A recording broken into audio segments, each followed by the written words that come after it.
today's episode of Behind the Cassock, we look into the life of a pastor's wife, Jemimah Nathaniel Jang. She is a young woman supporting her husband with love, prayer, and her skill as a seamstress. Jemimah balances home and ministry, quietly holding things together behind the scene. But the weight of expectations from family, church, and society can be overwhelming. This is the story behind the cassock. I am Jemimah Nathaniel. I was born here in Jos, but my state of origin is Yobe State. Born to the family of Reverend Ben Baba. And well, I am Keri by tribe. And yeah, basically that I can say. Okay. Marriage-wise. Yeah, I am married to Nathaniel Raphael Jang, a Birom guy from Plateau State. I and my husband have been attending the same church, fortunately. So yeah, that was where we met.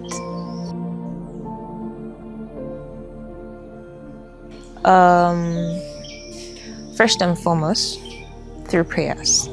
Because yeah, I can't really do anything on my own. I have to pray for him and for our family, for the ministry. And I know that it's quite challenging being a pastor and in our current time. So little things I find myself doing, for example, I get to sew. I'm a seamstress, so I get to support him when it comes to financially. I get to do that, and it contributes a little bit, not so much, but then just a little to what he has for us to keep moving.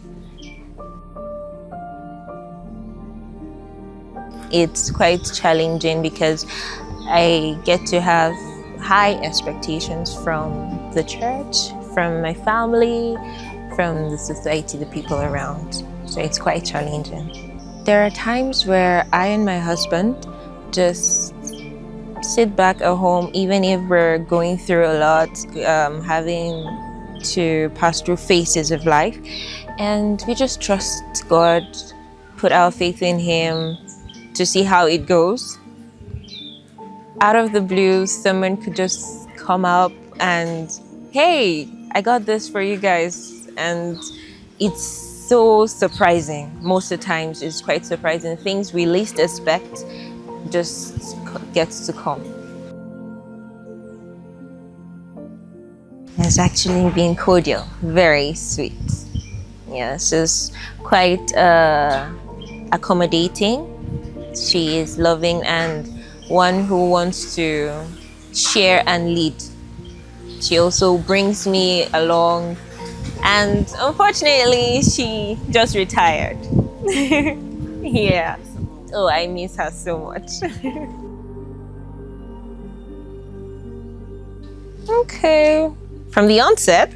Nah. From the onset, no. But along the way, yeah, I did. Because if I could go way back, from my grandparents, both maternal and paternal, they were both in the ministry. My dad is also. And then at a point, I thought to myself, what? Am I supposed to get married to a pastor? Nah, let me just break the bond.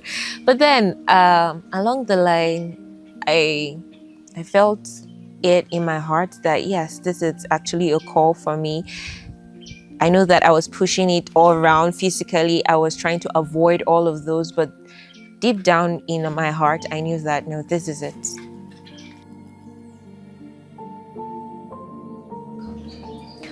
Okay, for me and my husband, when we got married, we knew that, okay, this marriage would work only if we put in efforts for it to work.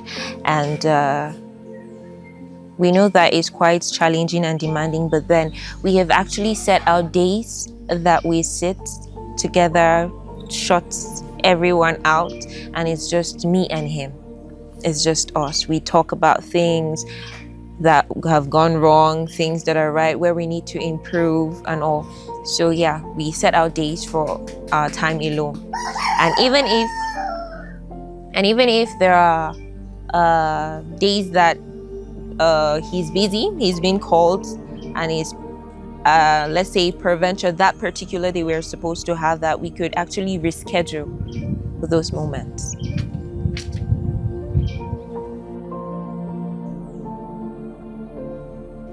It has actually not changed per se, but sharpened in the more, because along the line, when I actually discovered that, okay, this is also a calling for me, I had to work on myself to see that, okay, this is where I'm headed for.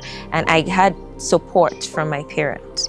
So yeah, they trained me in such a way that, okay, you know that now you're getting married to a pastor, a minister, all those lives, all those things that maybe you might wish to do, is not what you're actually gonna do. You're not gonna have those privileges to do all of those, because you're gonna be a figure. Eyes are all gonna be on you. So you just have to lead the people right.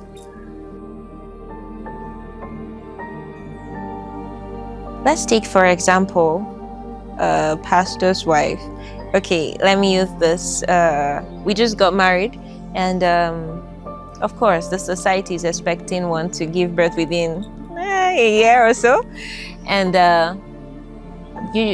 for me in particular, we actually had a child, but then we had a miscarriage. So people were expecting, okay, you should be this pastor's wife that you don't feel the pain, you should overcome all of these challenges, you should use the scripture to be strong and all that. But no, I am human. So at that point I was broken, but I thank God for the support of my husband. I overcame. So this is one of the things. Okay, when I got married, when we came here, okay, he was actually here before I did. Leaving my father's house and coming to an environment where I have to go out to look for water. The road is something else. There is no light. Oh my God, it was hard. It was quite hard. And I had other people say, why did you leave your father's house when you had all of these things, and now here you are looking all pitiable? And for me, it's the ministry. And then I find this peace because I know that I am with the right person. And it was easy because whenever I need water, we can go fetch water together. Or perhaps sometimes before I know it, he has actually done all of those things for me. And yeah, we scale through. There's this seminar I attended, and we're actually supposed to feel a wheel balance. Fortunately, when I feel that wheel balance, it was not a normal wheel. It was just rough and all. And it cannot just move because it's rough. So most of my times, I'm supposed to be in the church. Most of our hours are in the church. Mondays you're in the church. Tuesday you're in the church. I think really the only day that I know that we don't get to go to church because of activities and all is on a Thursday. So having to balance it with my own family life, we get to do most of our things together. We do it together unless if there are pressing needs that one has to maybe be out or so. But we do most of our things together. So it gives us that time to be together and then do other things.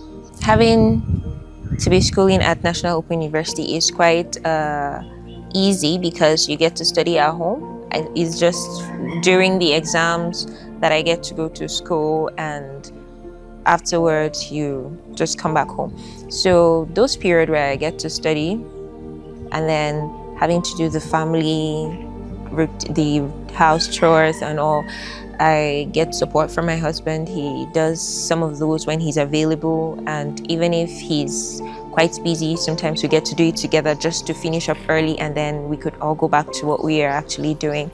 And for the seamstress part, I don't get to collect clothes when I know that I don't have time to sew them. When I know that I have the time, I am free, I get to collect them and then sew them before delivering. To all pastors' wives out there, fundamentally, for me, just be you.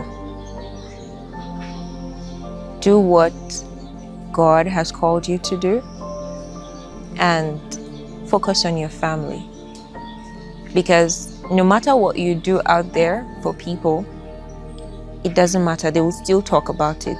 So build your family and do what God has called you to do.